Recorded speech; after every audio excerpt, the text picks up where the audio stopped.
Ja, wie ihr schon gesehen habt, sind wir jetzt gerade in der IKEA und ich zeige euch mal, was wir alles gekauft haben.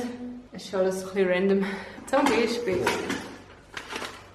2 so Deckel für oben an die Decke rauf, dort wo wir keine Lampe wollen, brauchen wir so Deckel.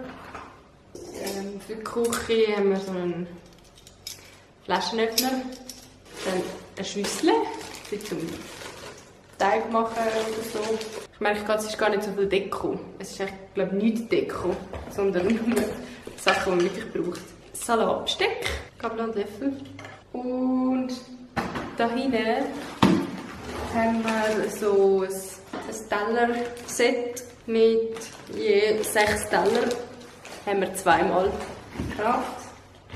Leider hat es die wir schon haben, nicht mehr gehabt. Und darum haben wir jetzt ein bisschen andere, aber sind fast gleich. Dann haben wir noch eine Duschstange gekauft, weil wir bei der Badwanne keine, also wenn wir dort gerne einen Vorhang wollen. Das ist alles ein bisschen random zusammengewürfelt. Der Oli hat unbedingt Weingläser wollen. Da haben wir die hier gekauft. 2-mal, also 12 haben wir jetzt. Und dann habe ich noch so ein Boxteil gekauft, eine Art. Und dann haben wir noch 4-mal so ein Holzkistchen gekauft. Da kommt dann so unsere Schälen und Kappen oder so irgendetwas drin. Vielleicht brauchen wir es in der Küche, wir wissen es gar nicht so genau. 4 haben wir von denen gekauft. Und, genau, Besteck haben wir noch gekauft. 2-mal Vernunft. Ich hoffe, es ist das gleiche, was wir schon haben. 12 Gabeln, 12 Messer, 12 Löffel und so weiter.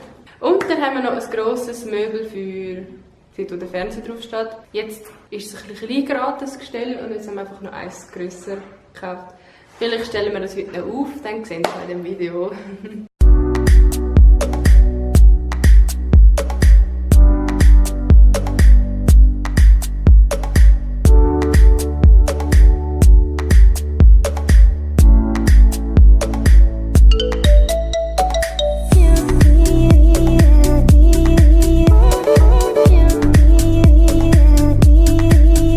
Die sind nicht gleich.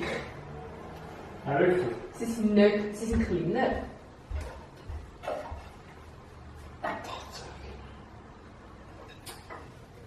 So eine Frechheit. Schau, wie das scheiße aussieht.